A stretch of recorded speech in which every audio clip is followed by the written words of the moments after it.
Every day you wake up, you got a chance and a choice. You have a chance because you woke up this morning, you got 24 hours in the day to make the best of it what you will, but you have a choice to figure out if you're going to do that or not.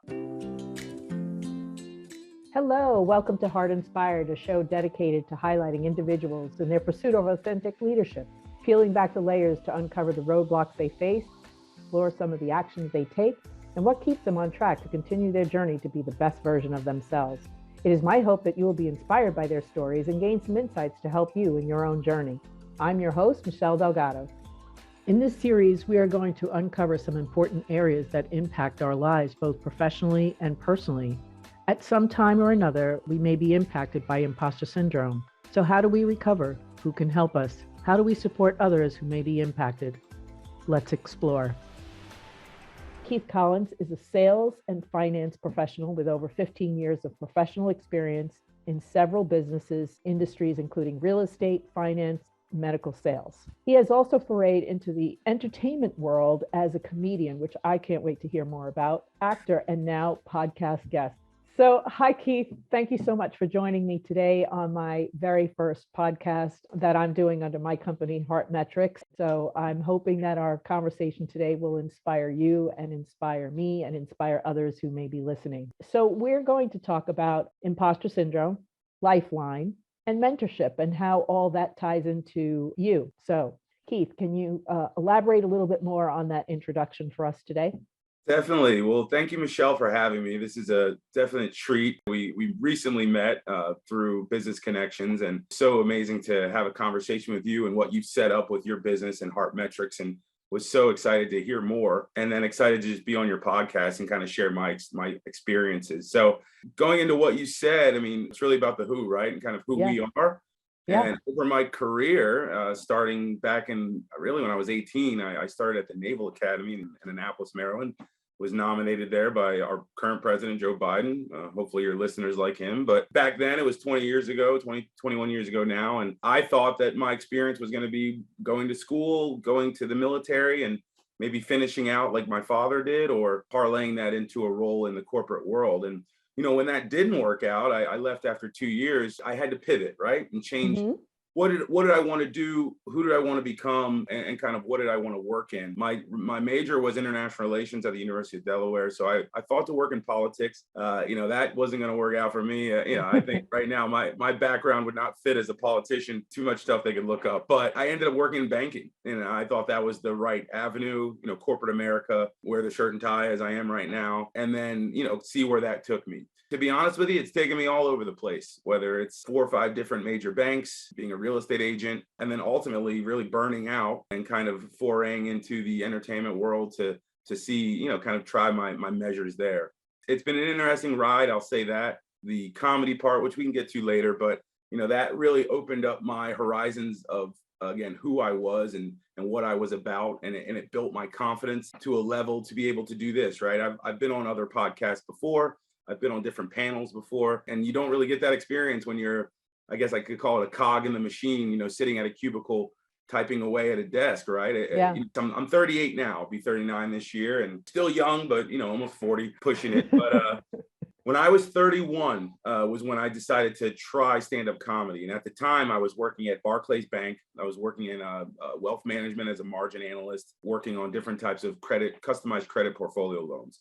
And I sat there and I said, geez, I got to do this for the next 30 years of my life. And that gave me some real pause. It gave me real anxiety, kind of gave me like, who am I supposed to become? What am I supposed to do? Where does this end, right? Do I want to, I'm happy to retire, but it's like, will I be 62 and burnt out and tired and upset at life? Or will I have experienced something? And I said, you know what? I'm going to try this. So on my 31st birthday of that year, 2014, did my first open mic in a suit, invited about 10 to 15 friends and, made it through. I ended up going up last in the show because the host said, you have all these people with you. And usually open mics are quite thin, maybe like 7 to 10 comedians listening to each other. But I brought the crowd. So, I was able to do about 6 minutes of comedy. And, that's where I got my start. And interestingly enough, about a year and a half later, I quit. I stopped. I went to an open mic. There was 3 guys there. They were all 21 years old and, young Jewish guys complaining about their mom and living in the basement, and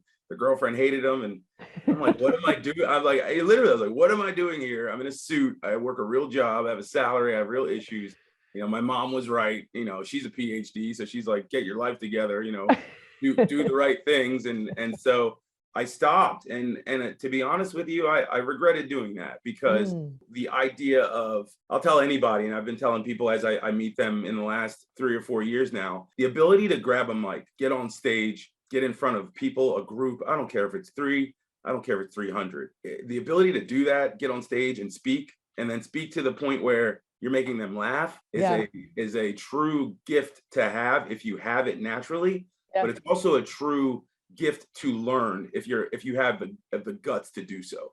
A lot of people try comedy, they get on stage, they fail, it's called bombing, if you will. Telling jokes and people staring at you, crickets, if people call it crickets. And I've been there. I've told jokes in front of 200 people and had it just be quiet, and you could hear a pin drop, and you're like, wow, should not be doing this.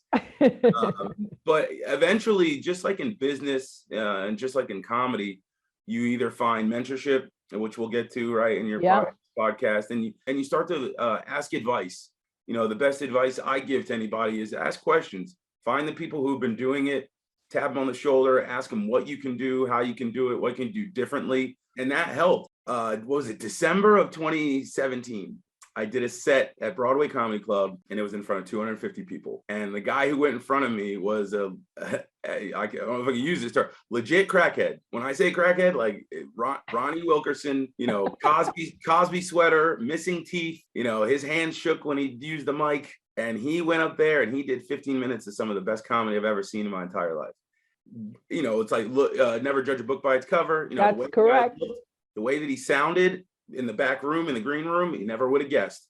He got on stage, he killed it, and I was after him. So he went up, crushed the crowd, and I was like, oh my God, I'm not that good. And then my nerves set in. So when I got on stage, my hand was shaking, my leg was shaking. I couldn't move from one place on the stage. And I was trying these jokes that I'd been working on, but then none of them hit. Maybe one of them did. And I cut my set short. I got off stage. The host was like, what's wrong with you? I was like, I gotta go. I left, I went outside. I never cried, but I was like, I was smoking a cigarette, like, what am I doing? This is not how I envisioned this. But I went back inside, and when I went back in, I went to the green room, and I saw Ronnie. He's like, "Hey man, great job." And I was like, "Nah, that was terrible. I had to follow you. You killed it." Yeah. And he's like, "Well, listen, brother. Like, how long you been doing comedy?" And I said, at the time, it was only about 6 or 7 months that I'd been back into it. I was like maybe 3 years, and then like 6 months now, like really after it. He's like, "Bro, I've been doing this for 35 years. I said, whoa. He's like, "You're going to follow people in your career that you wouldn't even think you'd be able to. You're going to be on shows with people. If you really want to stick to it, you'll be around people who are famous and who are legit and who kill the crowd." He's like, "None of that matters." He's like, I followed Eddie Murphy. He's like, "I followed Chris Rock." He was like, "Heck, I've been on shows with Richard Pryor and got high with him after." And I'm like, "Oh God, what?" So this whole like lesson from him really came down to 2 things. When you're on stage or when you're in front of people and you're speaking to people, it's you versus them. It's what you have to bring to the table, and it's up to them to accept it or not. And if they don't, screw them. He used a different word, but that's what I'll use, right? Screw them. And he said, at the end of the day, make sure that you're true to yourself when you go and do that. And when you tell your jokes, hey, you do it with confidence, because they're going to see that in you, and then they'll respond in time. And so the next week I was scheduled on the same show's time, I think 8 o'clock at Broadway Comedy Club on the next Friday. And I gathered myself. I did a little jumping around like I used to when I was a wrestler, shake it out. And I said, you know what, just go out there and kill them. And I told myself that, and I mentally prepared myself. And it's like, it's you versus them. And when I took that mindset, host called my name. I went up there, everything calmed down. I got on stage and I flowed, and it was probably the best 7 minutes I'd done in my career at that time. But I had the crowd just dying, like people like bowling over with laughter, spilling drinks. It was amazing. And then when I got done, Ronnie wasn't there, but the host came up to me after. He's like, "Man, that's the best I've ever seen you do it." And so when you take those life lessons, right, we're all going to get knocked down. You're all going to bomb at some point, whether it's in your career or it's on stage. But you take those life lessons and take that advice, and it's now carried into my career, whether it's real estate, whether it's consulting with people on their businesses, whether it's being on the phone and talking with folks and opening conversations. I kind of cold called you by introduction, but we were able to have a great conversation. And Yeah. I'm so blessed for it. So yeah. Oh, that's awesome. That's such a great story. How do you pull yourself out today when you're feeling that little bit of imposter syndrome? What's the one or two tips that you do? Meditation, Okay. prayer. I'm a godly, a religious person. My mom had us in church when I was little. So those kind of lessons and things stick with you with comedy in that world, coping mechanisms, and with finance, the stress and anxiety. There came a good amount of drinking, a good amount of, kind of raging out with these folks. And you recognize, like, man, the people that are top finance folks that are partying and drinking like that, they're savages. I don't know how people do that. Comedians, kind of the same thing. And a lot of comedians who end up being big end up sober, right? We can talk about sobriety, whatever, but get to that level, right? Yeah. Not using crutches as a coping mechanism. That's been kind of big for me and something I've been working on over the last year or so, honestly, in my personal life. But getting rest, sleeping, staying, trying to stay positive, listening to music, good music, whether it's calming music, jazz, whether it's a slow song or something that's uplifting, gospel music even, a lot of those different things kind of help me clear my mind. And then let's be real, therapy. Listen, we are in New York. We are in the New York tri-state area. If you don't have a therapist, thumbs up. Like, your friends and your family are always great to go to, but a therapist or a listener, as my mom liked to call him, like somebody who just can hear you out and be a third party, unabashed person that doesn't have any angle to talk to you. No judgment. No judgment. It's amazing. No judgment zone. It's very freeing, and it can reset you and recenter you back into a place where you're like, okay, I got this. I can move forward. I'm going to be okay. And I think that's what a lot of anxieties for a lot of people comes from, right? Am I going to be okay? Is life going to continue to go? Sorry about everybody on this call. It is. Like, life's going to continue. Whether it's with or without you, it's going to keep going on. So you might as well hang in there. Do you feel that imposter syndrome lies more in one gender or the other, one race or the other, one culture or the other? That's deep. Well, it's three-part. I think with men and women, I think it'd be unfair to give one advantage or disadvantage to one sex or the other, right? I think sometimes I think it might go more socioeconomic, and that dives into culture as well. Yeah. But with men and women, I think it's imposter syndrome from a different perspective. Men as a sex are, by societal norms, are told, you're the breadwinner, you're the head of the household, from the Bible, right? You're the head of the household. You control the home. You make more money. That's society, business, right?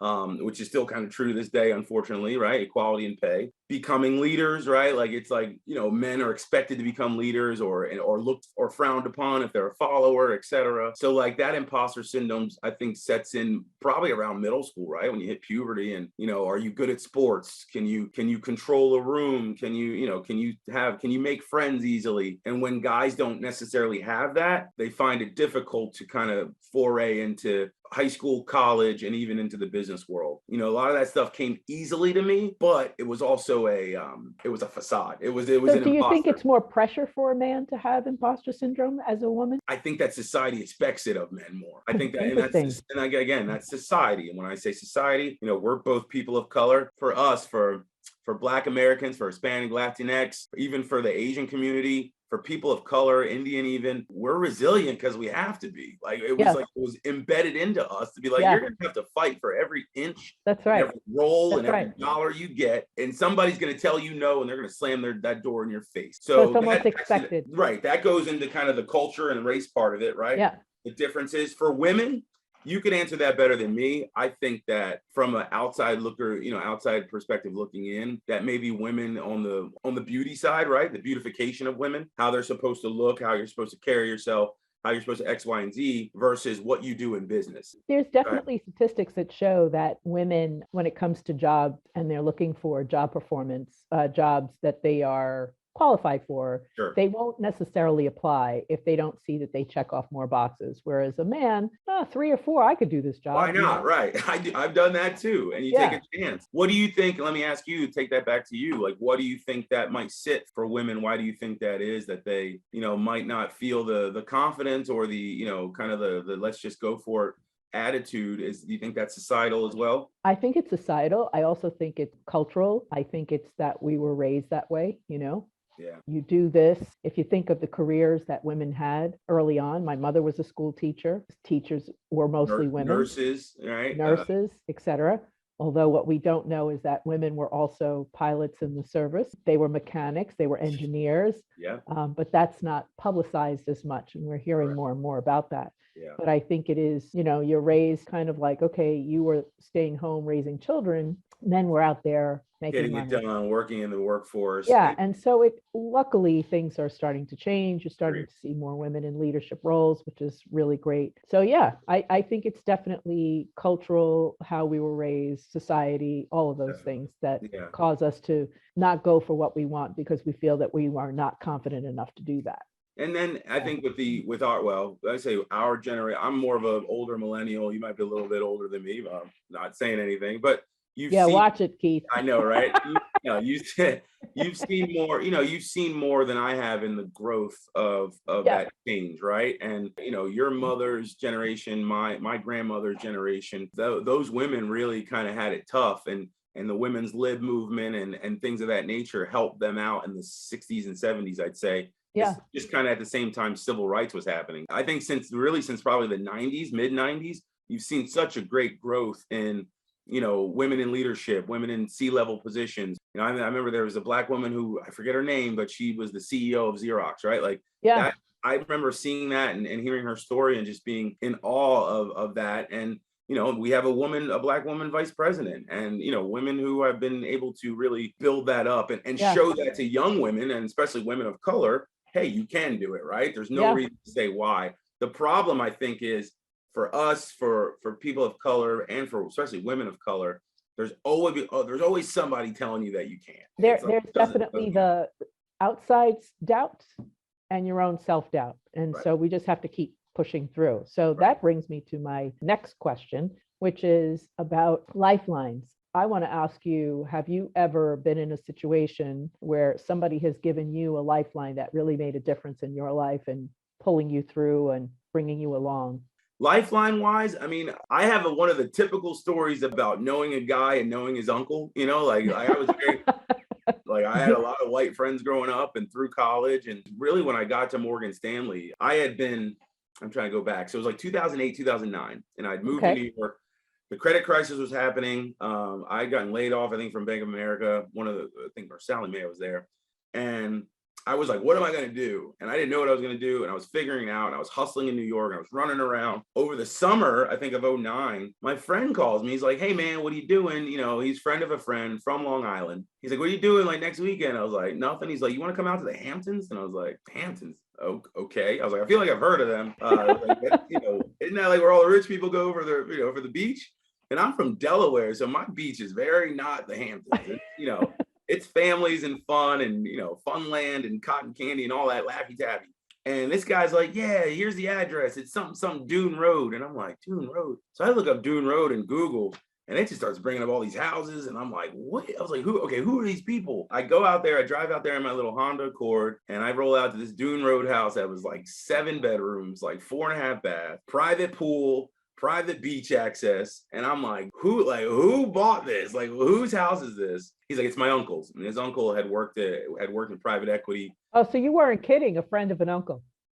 Oh yeah, it's a friend's uncle. It's like, my Uncle Joe. And he worked at Blackstone, he worked at Lazard, he worked at some really big private equity firms, and he was currently at the time he was at Blackstone. I think he's still there, but killed it, right? Just doing amazingly. And him and his wife and his children and all their friends, I was the only Black person there, but they were just so welcoming. They brought me in. They were like, dude, welcome to our home. Spend the weekend with us. And I remember talking with Joe and making a relationship with him just around what I wanted to do, what I wanted to get into. I was like all about finance. Joe and I connected. And then I was like, you know what? It's great to have these kind of relationships, because about 5 or 6 years later, I shot him my resume. I was at Barclays and I shot him my resume, and he's like, hey, I know a couple guys at Morgan Stanley, shoot your info over, give you a referral. And at the time, it almost doubled my salary. I went from probably 2009 making a certain amount, and like by the time I got to Morgan Stanley, it was close to 6 figures, right? Like, and they say lifeline financially, obviously, but it felt so good to say,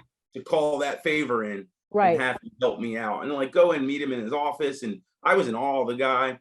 So the lifeline was there and I appreciated it. But the situation it got me into, I was like, well, I don't want to be doing this. And Yeah. so the stress and anxiety kind of bubbled over after like 2.5 years. I ended up leaving, just again, like a burnout. Like that's what I Yeah. call it.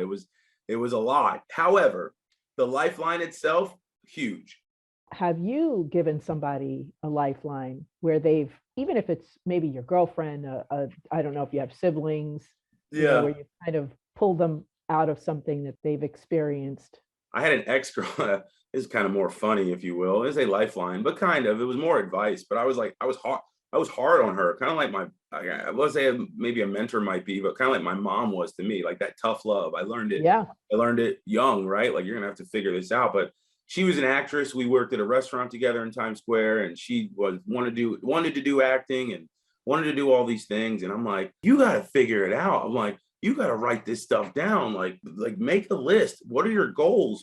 And what do you need to get there, right? And I'm like, oh my God, I sound like my mother. And she had kind of had a tough time with that. It was like it almost felt like I was pushing her too hard. Hence, she's the ex. Hence,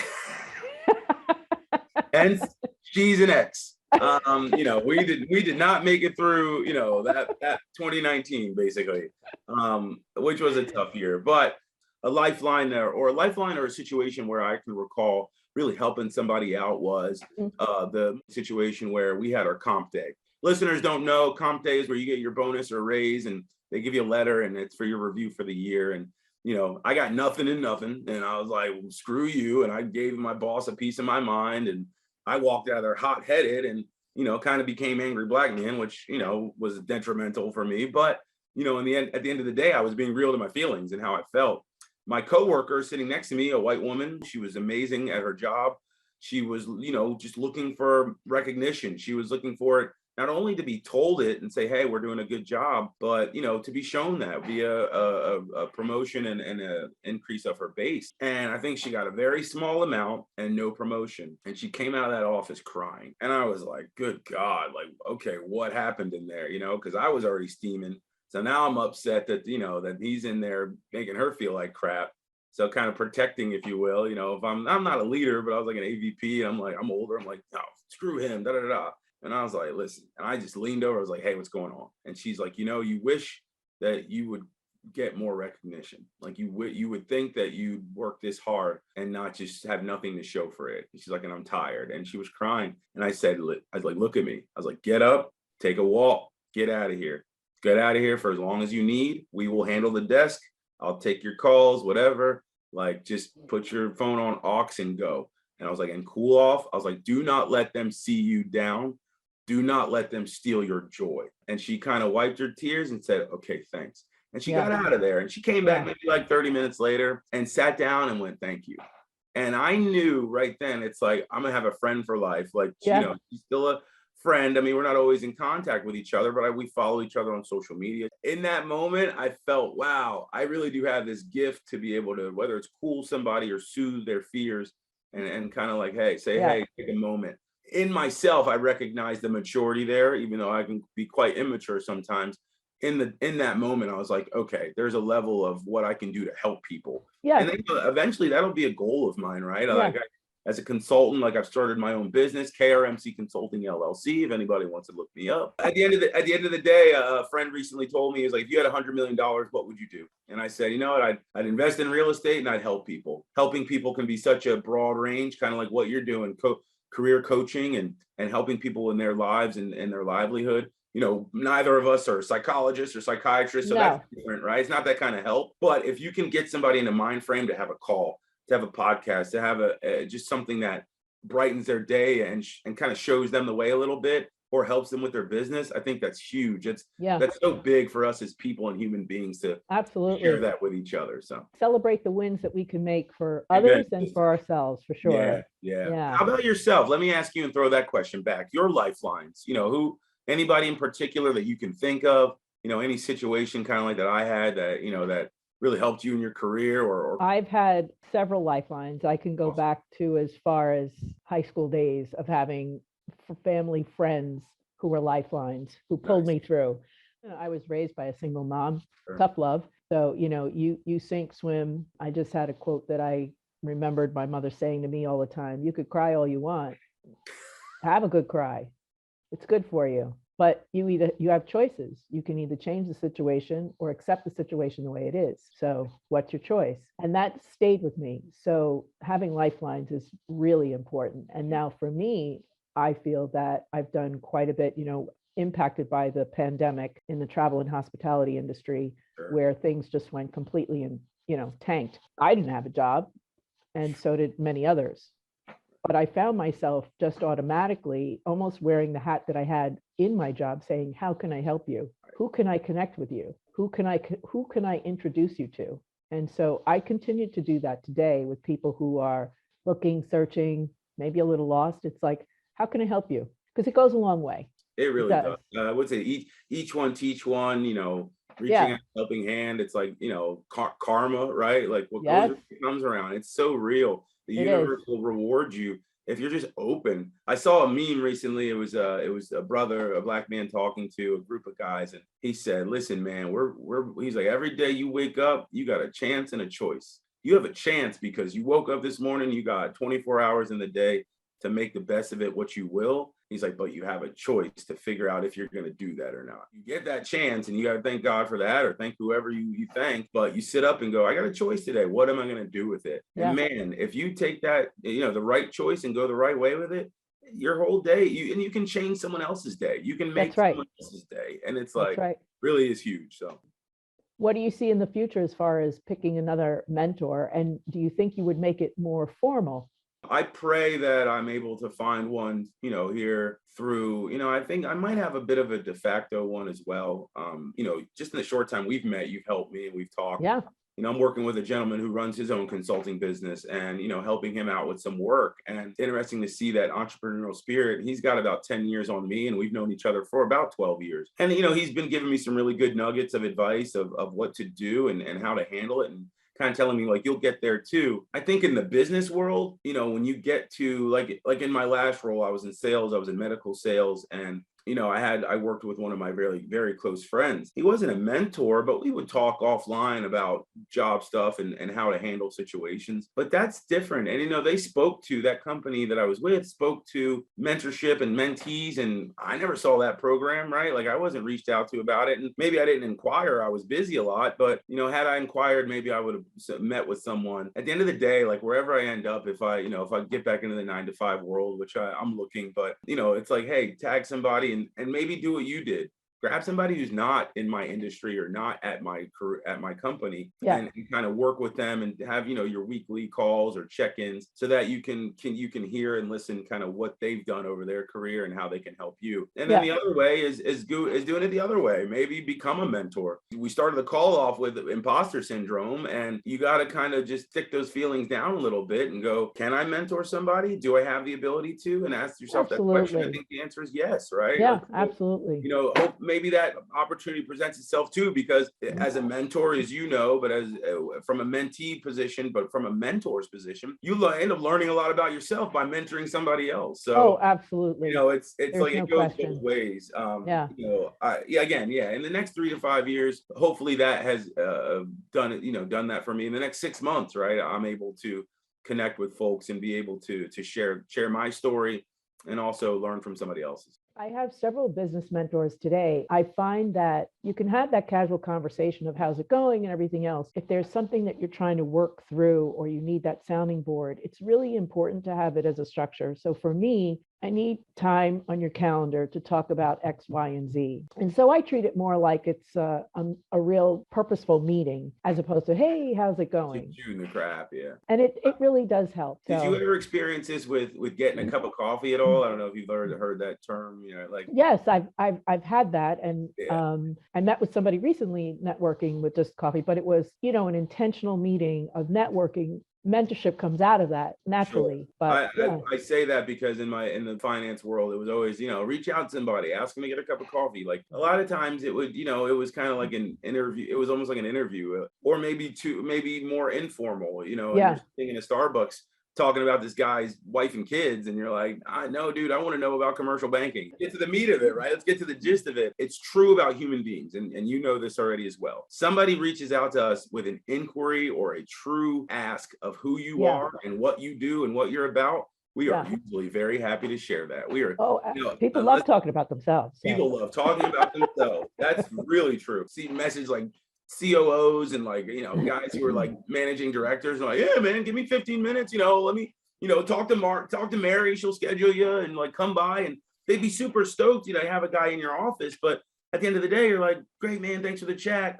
What do I do from here? And they're like, oh, you figure it out. Literally, keep your head. I remember a guy was like, keep your head down, keep working. Like, give your, you only been here like 6 months, give yourself some time. And I'm like, Dan, that didn't help me at all, bro. Like, right. You walk out with more questions than you had when you came in. Correct. And then unfortunately, it's like, I go back to being a Black man, like in that industry and just in industry and business in general, it's like we become an anomaly in a way, or like being well-spoken, being educated, like looking a certain way.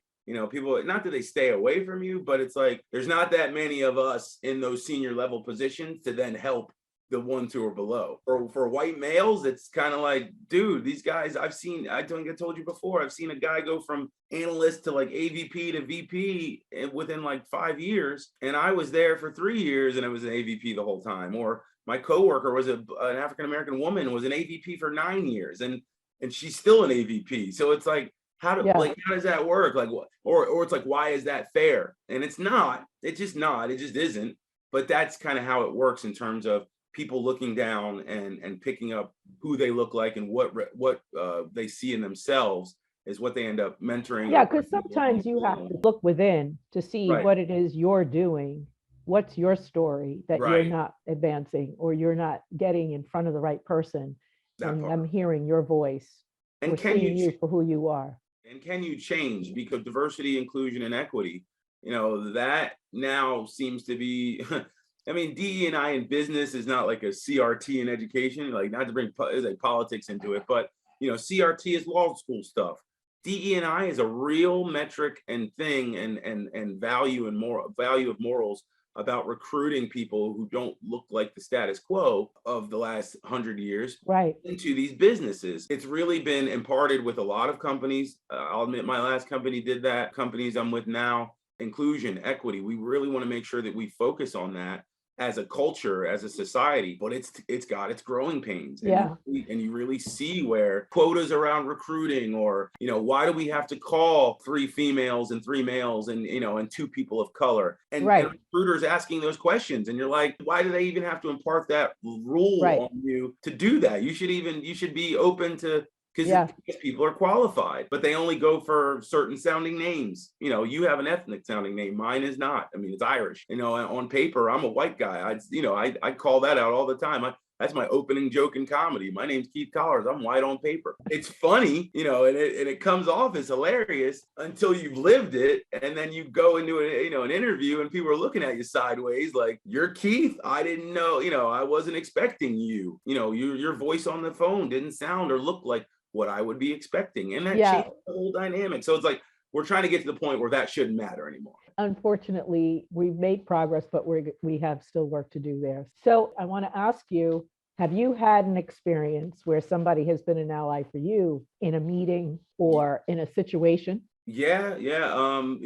I think allyship when the George Floyd situation happened, we were all working from home, or just not working. I was blessed to be in a role, and a couple coworkers reached out. I wrote a pretty long post. That was a story on Facebook about reconciliation with race. I was called a racial slur as a 9-year-old. I was beat up at a birthday party, and, I ended up getting quite angry and, going home to grab a weapon, a baseball bat, and come back. And I was going to show those kids who they were messing with. And my mom stopped me, and, she sat me down. And again, being 9, having that reconciliation that you're different was so foreign in a way, because you don't really get it. You get it, but it's like it's been hit home.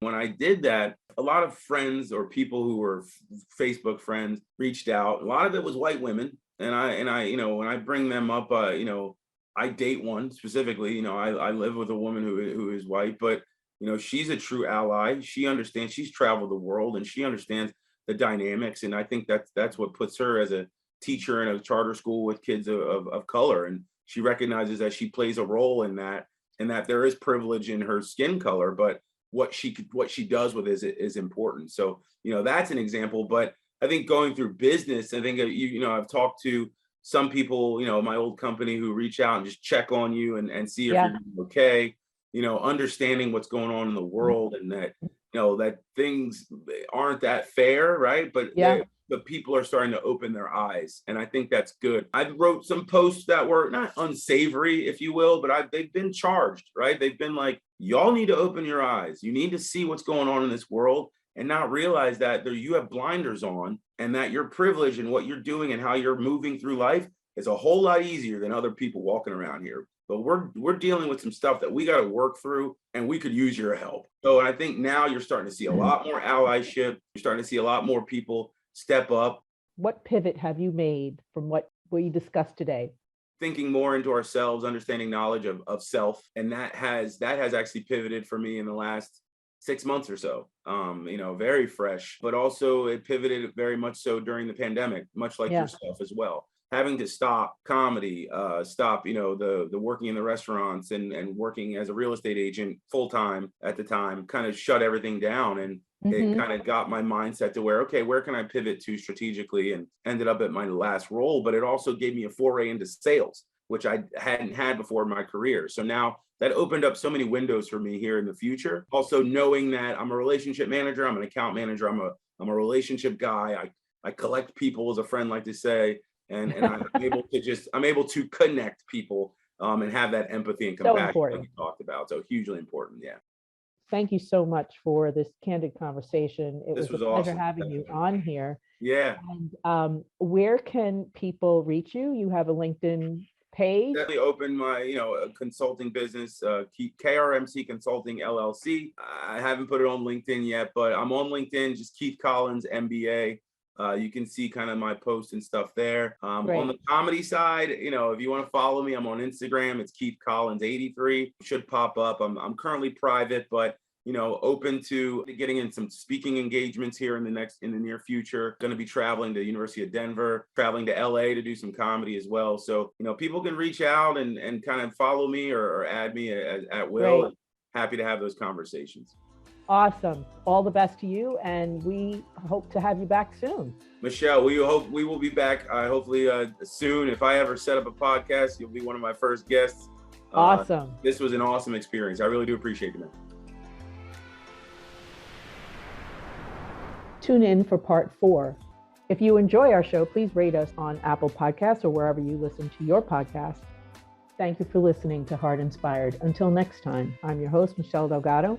And don't forget to lean in, be heard, and be inspired. This podcast was created by Heart Metrics Consulting, editing and co-produced by David Castle Productions, and co-distributed by Business Travel 360.